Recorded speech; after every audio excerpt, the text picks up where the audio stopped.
तो अभी मेरे पास है एक गीगाबाइट का 81 सीरीज़ का मदरबोर्ड है। तो इसमें एक प्रॉब्लम है और गेस करो कि ये प्रॉब्लम कहाँ से हो सकता है।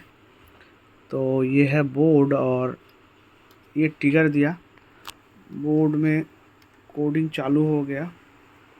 अब डिस्प्ले अभी भी आया नहीं, ये देखो। तो यहाँ पर ए भी आ चुका है, डिस्प्ले आ रहा है, पर ये है प्रॉब्लम। तो अभी इसके ऊपर हम डिस्कशन करेंगे कि ये कहाँ से आ रहा है। बीजीए पोर्ट्स का प्रॉब्लम है या फिर ब्रिज का इशू है या फिर क्या इशू है इसका। तो डिस्प्ले अभी आउट है। कीबोर्ड हम अगर लगाए तो हमारा जो कीबोर्ड का नम लॉक ऑफ ऑन होगा, क्योंकि ये भी आ चुका है। हालांकि मैंने बजर नहीं लगाता तो बीप आ जाता, एक बीप करता डिस्प्ले आने से पहले, जो बीप करता। तो देखो ऐसा सिचुएशन में है अभी बोर्ड, तो इसको हम फिक्स करेंगे, साथ में बने रहो। तो ए बी पे चल रहा है और जो है फ्लिकरिंग इशू है इसका। तो फ्लिकरिंग इशू क्या है, तो अभी देखो ज़्यादा टाइम में फ्लिकरिंग हो रहा है, तो फिर से मुझे मोबाइल को हाथ में लेना पड़ेगा। तो और एक बार, ये अभी भी है ऐसे डिस्प्ले। तो अभी भी और एक चीज़ देखेंगे हम, इसको एक बार रीस्टार्ट करेंगे। रीस्टार्ट लगा दिया तो यहाँ पर कोड का भी वेरिएशन हो रहा है। अभी देखो ये डिस्प्ले आया है, ठीक है। तो थोड़ा सा होल्ड करो, देखते हैं हम क्या होता है। अभी तक ठीक है, ए बी पे है, अभी तक ठीक है। पर ये कुछ टाइम चलने के बाद, या तो आप, इसमें प्रॉब्लम क्या हो रहा है, आप बोर्ड ऑन कर रहे हो पहले से ही, जैसे मैंने दिखाया पहले से ही ऑन करने से फ्लिकरिंग है। अब अगर रीस्टार्ट करो तो कभी कभार फिक्स हो रहा है, मतलब ठीक हो रहा है। अभी हालांकि देख रहे हो आप, अभी ठीक है इसका। पर ये कुछ हद तक, मतलब 10 मिनट्स या फिर 20 मिनट्स या फिर 5 मिनट्स चलने के बाद ये फिर से एज इट इज़ पहले जो मैंने दिखाया फ्लिकरिंग हो रहा है, ऐसा हो रहा है। तो ये क्यों हो रहा है, तो फिर से और एक बार मैं रीस्टार्ट करके देखता हूँ क्या होता है। और एक बार रीस्टार्ट कर दिया, कोड वेरिएशन हो रहा है, तो अभी ठीक है। तो एक बार मैं टोटली शट डाउन करता हूँ। टोटली शट डाउन करने के बाद फिर से एक बार देखेंगे, इसको ऑफ होने देते हैं। चलो, डिबग कार्ड में भी एलईडी चला गया। तो फिर से मैं पावर दे रहा हूँ और फिर से मैं इसको ट्रिगर दिया, कोड चालू हो गया, वेरिएशन होना। फिर से देखेंगे।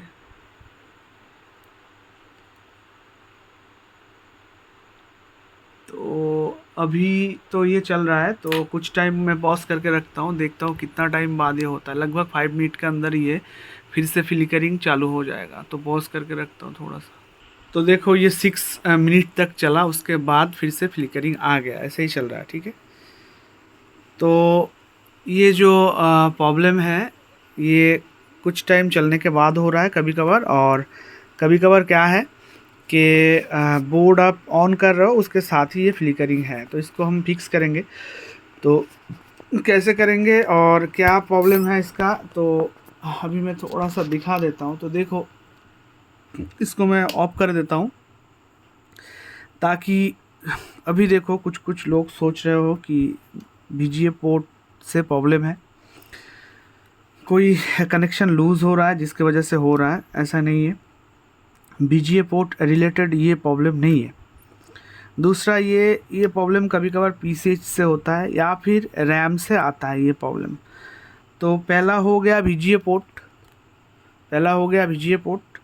बीजीए पोर्ट हम फर्स्ट टाइम ऐसे प्रॉब्लम आए तो देखेंगे। अगर बीजीए पोर्ट हमारा सही है, कोई दिक्कत नहीं है। यहाँ पर 2 प्रोटेक्शन होता है बीजीए पोर्ट में। ये एक प्रोटेक्शन है 6 लेग का ईएसडी, और ये एक ईएसडी प्रोटेक्शन है। 2 ईएसडी प्रोटेक्शन में से भी कभी कभार ऐसा फ्लिकरिंग का प्रॉब्लम आपको फेसिंग होगा। नंबर 2, ये पीसीएच से होता है। अगर पीसीएच का सिग्नल कुछ मिसिंग होता है या फिर पीसीएच ओवरहीट होने के वजह से भी ऐसा प्रॉब्लम कुछ टाइम चलने के बाद मदरबोर्ड में आता है। चाहे मदरबोर्ड हमारे पास आज कौन सा है ये सब्जेक्ट नहीं है, कोई भी मदरबोर्ड में ऐसा प्रॉब्लम हो सकता है। सब्जेक्ट हमारा है ये जो फ्लिकरिंग है ऑन करने के साथ ही है, या फिर कुछ टाइम रीस्टार्ट करने के बाद फिक्स हो रहा है, उसके बाद फिर से ये आ रहा है कुछ टाइम चलने के बाद। नंबर 3 रैम रिलेटेड हो सकता है। अगर कोई आपका 2 स्लॉट या फिर 4 स्लॉट मदरबोर्ड में है, उनमें से अगर हर स्लॉट में ही रैम डाला हुआ है तो कोई ना कोई एक रैम से भी ये प्रॉब्लम जनरेट होता है। मतलब कहाँ कहाँ से हो रहा है, मैं बस वही आपको मेथड समझा रहा हूँ कि आप अगर ऐसा बोर्ड आए तो क्या क्या चेक करोगे। तो रही बात VGA पोर्ट का, अगर हुआ तो आप प्रोटेक्शन रिमूव करके एक बार देख सकते हो। अगर नहीं हुआ तो PCH से अगर हो रहा है ये प्रॉब्लम तो इसको भूल के भी रिफ्लो या फिर हीट मत किया करो। तो ये हीट करने से, ये रिफ्लो करने से इसका जो ये फ्लिकरिंग का प्रॉब्लम है ये सॉल्व नहीं होगा। दूसरा ये है रैम स्लॉट में अगर आपका डुअल या फिर 4 रैम लगा हुआ है तो आप सारा रैम रिमूव कर दो। आपका टेस्टिंग जो रैम है उसे लगा के देखो एक बार, अगर सॉल्व आउट हो जाता है तो बढ़िया। तो हमारा केस में ना तो VGA पोर्ट का इशू है, ना तो PCH का है, ना तो रैम का है। और बायस पे हम नहीं जाएंगे क्योंकि बायस की वजह से ऐसा फ्लिकरिंग का प्रॉब्लम आता नहीं है, पर फुल्ली मैं नहीं कह सकता, पर कभी कभार आ भी सकता है। पर वो आपको केस देख के ही पता चलेगा कि बायस से है या नहीं है। तो फ्लिकरिंग बेसिकली बायस से हमें नहीं आता है, या तो पोर्ट से आता है, या तो रैम से आता है, या तो PCS से आता है। और इस बोर्ड में ये तीनों जगह से ही हो नहीं रहा है। तो कहाँ से हो रहा है तो थोड़ा सा हम अभी डिस्कशन करेंगे कहाँ से हो रहा है ये। तो ये कहाँ से हो रहा है अभी देखेंगे और मैं दिखाता हूँ ये कहाँ से हो रहा है।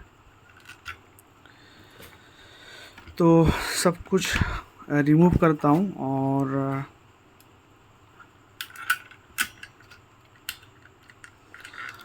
तो देखो फ्लिकरिंग भी कहाँ से आता है ये थोड़ा सा जानकारी ले लो, क्योंकि कॉमन जो है वो 3 है, VGA पोर्ट, PCH या फिर रैम। और इसी के ऊपर वीडियो नहीं है क्योंकि कॉमन ज़्यादातर लोगों को पता होता है। इसका फ्लिकरिंग आ रहा है CPU सॉकेट से, हटा दिया। अब फ्लिकरिंग क्यों आ रहा है इसमें तो मैं दिखाता हूँ। ये 4th जनरेशन का CPU इसमें सपोर्ट करता है और ये होगा कुछ i3 या i5 होगा, देखा नहीं मैंने। तो देखो कैमरा में कितना आ रहा है मुझे पता नहीं। इस CPU सॉकेट का इस जगह पे 2-3 मतलब ब्रोकन नहीं है, बट ब्रोकन नहीं कहूँगा मैं, पर क्या बोलते हैं इसको, मतलब ट्रैक से डिस्ट्रैक्ट है, मतलब इधर उधर हट गया है। और यहाँ पर 2 पिन है, ये टोटल 4 पिन। ये देखो मैं थोड़ा सा घुमाऊंगा तो पता चलेगा, माइक्रो पे देखेंगे तो इजीली समझ जाओगे आप। फिर भी दिख रहा है मुझे, कैमरा में तो दिख रहा है। यहाँ पर थोड़ा सा शेडो लग रहा है और इस जगह पे थोड़ा सा शेडो लग रहा है। तो ये दोनों जगह से ही ये प्रॉब्लम क्रिएट हो रहा है, क्योंकि ये जो हमारा प्रॉब्लम है ये आ रहा है CPU सॉकेट से। तो ये क्या हुआ, ये बोर्ड में जिसने ये प्रोसेसर मतलब लगाया, सेट किया, उसी के हाथ से एक बार ये गिर गया होगा और फिर उठा के दोबारा लगाया, बोर्ड में डिस्प्ले आया तो ऐसे ही बोर्ड को डिलीवरी कर दिया। करीब 8 मंथ ये बोर्ड का एज है और ये बोर्ड अभी वारंटी पीरियड में है। पर सर्विस सेंटर में अगर इस बोर्ड को आप भेजेंगे, इस टाइप का बोर्ड, तो क्या है ये तुरंत रिटर्न कर देगा। क्योंकि जब भी देखेगा कि CPU सॉकेट का पिन सही नहीं है, मतलब इधर उधर घूम चुका है, इसका अलाइनमेंट ठीक नहीं है, तो वो समझ जाएगा कि कस्टमर के हाथ से ही CPU गिर के हुआ है ये, तो ये रिटर्न कर देगा। तो अभी देखो क्लियर देख सकते हो आप, इस यहाँ पर एक पॉइंट करो, यहाँ पर एक जगह पे CPU सॉकेट का पिन टेढ़ा है और इधर पे भी एक जगह पे टेढ़ा है। मतलब कुल मिलाकर यहाँ पर मैं क्लियर आंखों से दिख पा रहा हूँ, 2 पिन टेढ़ा है और यहाँ पर 1 पिन है। 3 पिन का टोटल इस बोर्ड में मसला है फ्लिकरिंग का।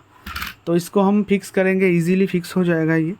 और इसके लिए मैं वीडियो को थोड़ा सा पॉज कर लेता हूँ क्योंकि मुझे माइक्रो पे जाना है, तो प्रॉपर काम होगा। अगर मैं डायरेक्टली भी कर सकता हूँ पर माइक्रो पे हम करेंगे क्योंकि हमारे पास अवेलेबल उपलब्ध है, इसलिए हम माइक्रो पे करेंगे और एग्जैक्ट काम करेंगे। ठीक है, तो पॉज करता हूँ थोड़ा सा।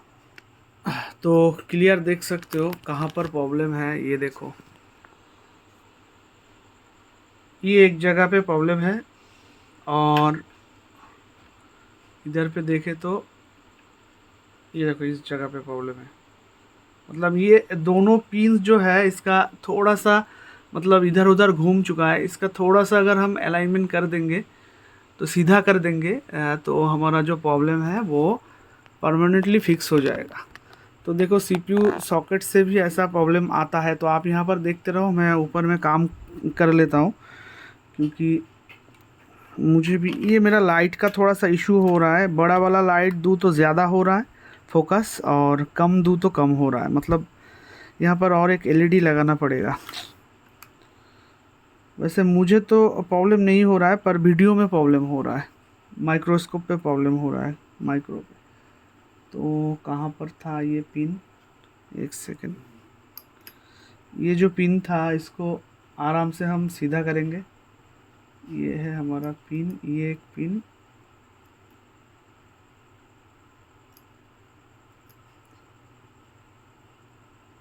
ये वाला पिन।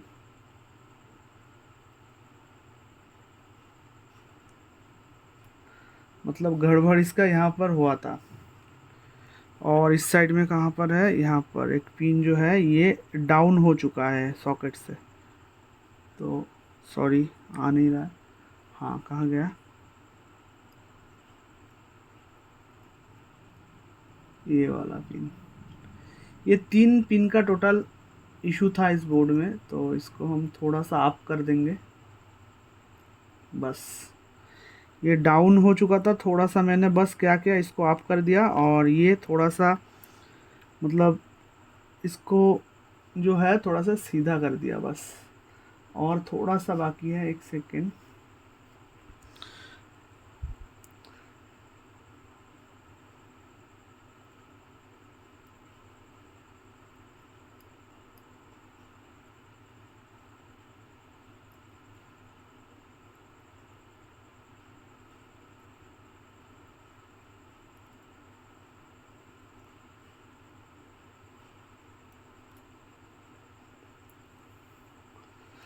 बस हो गया। तो अभी देखो यही है CPU। फिर से मैं लगाता हूँ, फिर से लगाता हूँ, और हम अभी जाएंगे डी साब पे। तो डी साब पे जाने के बाद अभी मैं बोर्ड को, माइक्रो को मैं हटा देता हूँ, और बोर्ड को मैं ट्रिगर दूंगा। तो फैन रहने देता हूँ।